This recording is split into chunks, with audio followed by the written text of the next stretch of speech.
Hey there, welcome back to another episode of the Ink and Impact podcast. I am so glad to be back with you, and I appreciate you adjusting to the new bi-weekly schedule. I'm now doing the episodes every other week. So this is the week that I'm back, and I'm glad to be here. I'm excited to share with you today the 4 Ps of successful self-publishing. So, before we dive in, though, I just wanted to let you know how important it is as self-published authors, especially Christian self-published authors, to put our best work out there. Okay.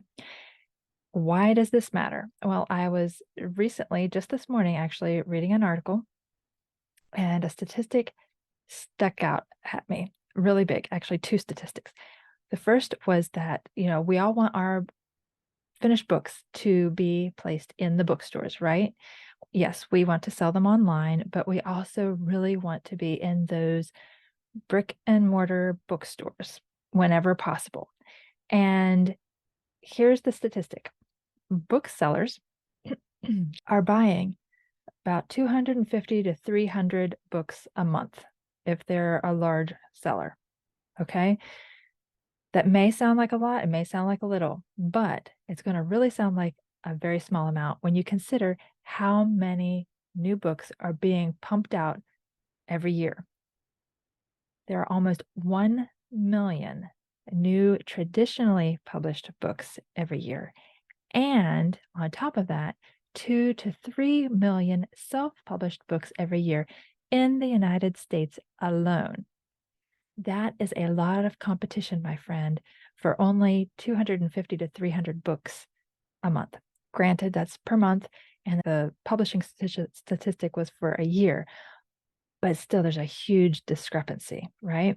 How can you make sure that your book stands out and has a chance of getting placed in these bookstores? This episode is not about specifically that issue. There's a lot involved in that, but I just wanted you to get your mind wrapped around the fact that just writing a book, hitting publish on Amazon KDP or whatever platform you're using to publish with is not a guarantee that it's going to be picked up by booksellers. It's not a guarantee that the online reader is going to find and buy your book. There's a lot that goes into it. And so today I'm going to talk about the 4 different components that will really help you set the firm foundation that your books can be found by readers. All right, let's dive in.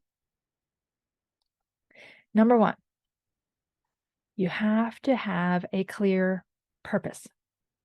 I know you get tired of hearing this, blah, blah, blah, right? Know your why, all of that. Yes, okay. You think about it really quickly. I know what I'm writing about.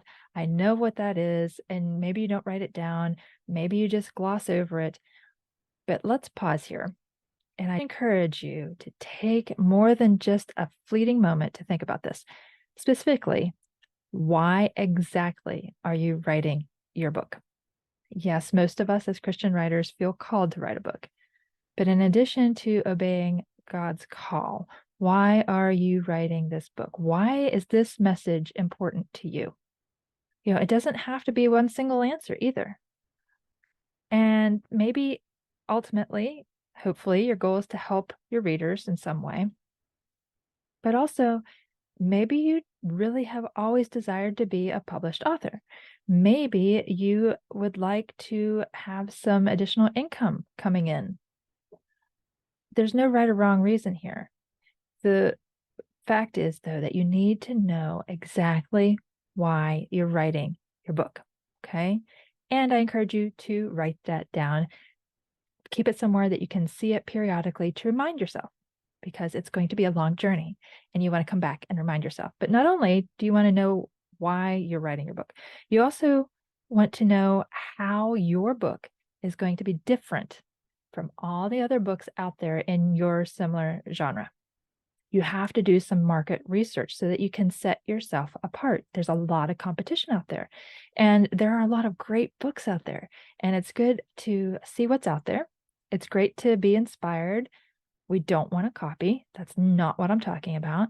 But it's okay, this is what I like about this person's book. I like that. This is what they're doing, but this is how I'm going to be different. This is how I'm going to tweak it. Not just talking about the cover. I'm not just talking about the, formatting, that kind of thing. How is your content going to be different? How are you going to set yourself apart? And the third part of the purpose component is, how will your book benefit your reader? How specifically will it? So if you're writing nonfiction, how do you want your reader to think or act differently about your topic? How can you serve them? What is your quote unquote argument that you're trying to get across? Think about debate teams, right? There's an argument. You're not actually arguing with someone, but you're trying to convince them of a new way of thinking, right? Or at least to consider a new way of thinking. So what is that you're trying to do with your book? What is your message, and what do you want your reader to take away? How do you want them to think differently about that? If you're writing fiction, what truths are you trying to convey in your story? Okay, get clear on that. So that's the clear purpose. The second P that is going to help you become a successful self-published author is using simplified processes. There are any number of processes that you can use, and you're going to need processes throughout all stages of the writing and publishing phase. And I'm not going to go into all of those, but just generally, time management. What are some systems you can put in place that will help you routinely, regularly write, to get in the writing habit? What are some things that you can do to help you stop being distracted during your writing sessions? There are different processes and systems that you can put in place to do that. Also, what tools can you use to help you move your writing project forward? And don't just think of, okay, this person is using this tool and that person's using that tool, so I'm going to use that tool. It's good to research tools. A lot of them come with dollar signs attached. So consider your budget, right? Consider your needs at this moment. A lot of us, guilty as charged, have been known in the past to think, oh, that is a really cool tool and that will be really useful at some point, right? But if we don't need it now, then we shouldn't take the time to learn about this particular tool, learn how to use it, spend all this time on this when we're not to that stage yet. Okay. So think about where you're at in the process. Think about your budget. Think about what you will actually use. Some of them you want to give them a try. And if you're finding that they're not useful to you, that you find them cumbersome, that they're hard to understand, or you're just not clicking on how it works, that's okay. You don't have to keep using it. You can ditch it and try something else, create some other process of your own. It's always a learning curve, this author journey, right? And what worked for you in the past might not work for you now, but be willing to try different things to help you simplify the process of writing and publishing and marketing. Okay, there are systems for all of this. The third P is product. Okay, you need to have a quality product. Remember that statistic I told you about in the intro. Only 250 to 300 books are being bought by bookstores a month. Yet you have a competition of millions of other authors, right? Or at least other books, because some authors write multiple books. So there's a lot of competition for your book. You need to make it a quality book in every way. Of course, everyone automatically looks at the cover first and foremost. Covers really do matter. And I can tell you that can go on to Amazon and plug in a genre, and I can tell with about 90% certainty which ones are self-published and which ones are traditionally published, or at least hybrid published, because there's a difference in the quality of covers. Now, the reason I'm only like 90% sure is because there are some self-published authors who take the time and effort to get a professional book cover design. And you might not realize exactly how important the font is, the coloring is, the different layering effects. It makes a difference. And to booksellers who are buying these 250 to 300 titles a month, they are very astute and they know what sells. They know what traditional publishers produce. And whenever they see something that is jarringly different from what is out there, they will not consider it, right? So don't shoot yourself in the foot by having a less than polished cover. Okay. You might have the best content ever inside that book, but people are going to be judging it by the cover. Okay. So cover first. Then I know for me, if I'm in a bookstore, I pick it up and I flip through it. Or if I'm on Amazon, I click that look inside feature, which let me just say, if you're not using the look inside feature, please add it. I never consider buying a book that I can't look inside and see a sample of pages. Okay. So you're going to look inside the book and you're going to look and see what's the formatting like. By that, I mean, how is the book laid out? Are the words running to the very edges of the pages? There's no white space around, there's no margin. Are there page numbers? Are there headers on the top, with the title of the book or the title of the chapter on running pages? Those are just a few of the formatting things that a professional designer will help you do. Now, I know that if you are writing ebooks, and I think actually print books too, there are formatting softwares out there. I have not used them personally myself. I'm considering using one next year. I'm going to be purchasing that later, following my own advice. I don't need it now, so I'm not buying it now, but it's on my radar. It's on my wish list. And I will let you know at that time what I think of it, how the formatting is, and so forth. But I will say that in the past, whenever I was doing a free download of a short story in anticipation of my historical novel, which I am still working on, but it was a short story that I was giving away for free in order to get newsletter subscribers, to get followers, and to get interest in this storyline and the characters, right?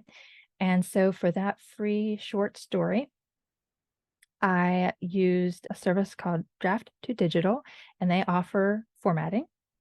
It's limited, right? You have to choose from, I don't remember exactly how many different options. I think there are at least a dozen, but you can't alter it in any way. So it was limited in that way. You can't have it customized, but it was good. It served its purpose. It was for a free download, right? I wasn't going to be charging a book. It wasn't my actual book that I was creating. So that served a purpose, and I was happy with it for that.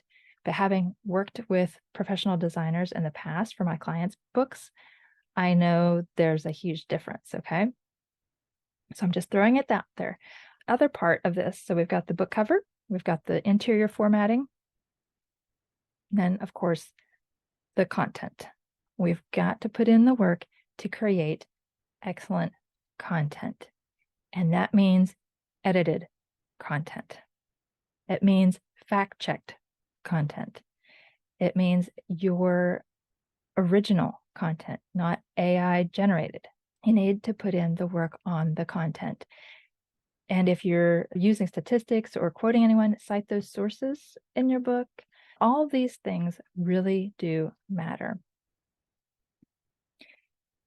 You don't have to break the bank to get editing and a graphic designer, but it will cost some money. So you have to budget ahead for this, especially if you're in the beginning stages. Start budgeting now. How can you start bringing in extra money or setting aside a certain amount every month so that you can have the money there to have these professionals work on your manuscript so that you can create a polished, bookstore worthy book? Okay. Now, before I get to the fourth point, the last point, I just wanted to remind you, in case you did not know, that we now have a Facebook group for the Ink and Impact podcast community. So if you haven't already hopped on over there, lots of people are already joining. I'm excited to get to know you that way. It's been really fun getting to interact with you there. So if you're not already joined, just head on over to Facebook. I will have the direct link in the show notes. Just click that, answer 3 quick questions, and you are in the private Facebook group. So I look forward to seeing you there. We're already having some really good conversations, some really thoughtful responses. People are getting to know each other. So come on in and join us. All right, back to number 4. The 4th P of successful self-publishing is effective promotion. You knew I was going to go there, right? We have to market our books. And I know that a lot of us do not really want to put ourselves out there. We don't want to market our book. We've already done so much work to write and publish this thing. But because we've done so much work and because we are writing for the Lord, we need to share that message. We need to make our book known. So we need to, first of all, have confidence in what we have written. If we have published a quality book, we will have that confidence, and we can also rely on the Lord because we have followed what He has told us to do, we've written the message that He's given us. So we can have that confidence. We can rely on Him to step out in faith and promote our books. Now, we don't want to go out and spam people. We don't want to just inundate people in the DMs, say, buy my book, or inundate people's email boxes, or whatever. We don't want to do it the wrong way, but we do have to have confidence to take action. The next part of this promotion is knowing where your readers hang out. Now, I shared this in the Facebook group this week, that we've had a big topic about marketing lately. And one mistake that I have seen a lot of indie authors make is that they will join writers groups and expect to sell their books there. Okay. Now, while writers should obviously also be readers, know that writing groups are there to build community, to share information, to learn, that kind of thing. It is not to sell books to each other. The majority of other writers are not going to be buying your book. It's just a fact. You need to go where your readers are. And that doesn't just mean online readers groups either. It means in person too. Go to your libraries, go to your local bookstores, ask to do a book signing once your book is published. If you're still writing, let them know that you're a local author starting to write a book. They put out newsletters to their readers and patrons? Can you write an article about the topic of your book and let them know that you are there? They might say no, they might say yes. They might have other ideas. You don't know until you go and start interacting with these people, right? And of course, you need to be consistent in all of your promotional efforts. On social media, don't just post once a month and expect to gain traction and a following or potential readers. You need to do it consistently, and you need to do it regularly. It doesn't mean that you need to be on all the social platforms. Don't spread yourself too thin. Just focus on one at a time, even. Or 2, like Instagram and Facebook are owned by the same company. So it kind of makes sense to be in both of those because you can post once and it automatically posts to the other. So that makes sense to be in 2 there, but you only really have to be in 1 otherwise. Okay. Don't spread yourself too thin, but do post consistently and post about what you are writing about. Don't just throw up my book's for sale, buy this, buy that. No, write about the content that you're sharing in your book. Engage readers, ask for feedback. What do you think about this? They call it a CTA, a call to action with every post. Are you doing that? There are so many different things that we can do that sometimes it gets overwhelming, but just keep it simple, keep it streamlined, but always think about the reader. Meet them where they're at. Ask them questions, engage with them, get to know them, and point them somewhere. Like if you're just posting on social media and leaving it at that, you're doing yourself and them a disservice. If you have a monthly newsletter, encourage them to sign up for that. If you have your own podcast, encourage them to subscribe. Don't just say, buy my book. Continue to provide value to them, whether you're writing nonfiction or fiction. There's something more that you can invite them to. Invite them to a Zoom chat, invite them to a live on Instagram or Facebook, different things. What would your readers like? What would you like to see in your genre, and offer that? Okay. So have confidence, know where your readers hang out, go there consistently, regularly, and don't be afraid of doing things in person, right? I know when the world shut down in 2020, it's been very slow to reopen, but now it's possible to be in person again. So take advantage of that opportunity. And finally, don't forget to pitch the media. Once your book is published, once you have that quality book, don't be afraid to reach out to your local media. We don't have to think national scale or worldwide, as tempting as that might be. But if you haven't already listened to my episode with Jason Jones of Jones Literary, he provided an amazing wealth of tips and actionable advice for how to land local PR. So be sure to go back and listen to that episode if you haven't already. It's really valuable. But just know that there are lots of options out there to promote your book. You just have to do the work, right? Just like you have to write that book and you have to publish that book, you also have to promote that book. All right, that's it. The 4 P's of successful self-publishing. First, clear purpose. Second, simplified processes. Third, quality product. And fourth, effective promotion. All right. So what did you think? I would love to hear from you. Like I said, join the Facebook group. Let me know in there. Link is in the show notes. And if you're on Instagram, be sure to follow me there and send me a DM. I would love to hear from you. I'd love to get to know you, learn about whatever book project you're working on right now. All right, folks. So remember, we're on the bi-weekly schedule. I won't be putting out an episode next week, but I will be back the following week. All right. Thanks for listening and have a blessed week.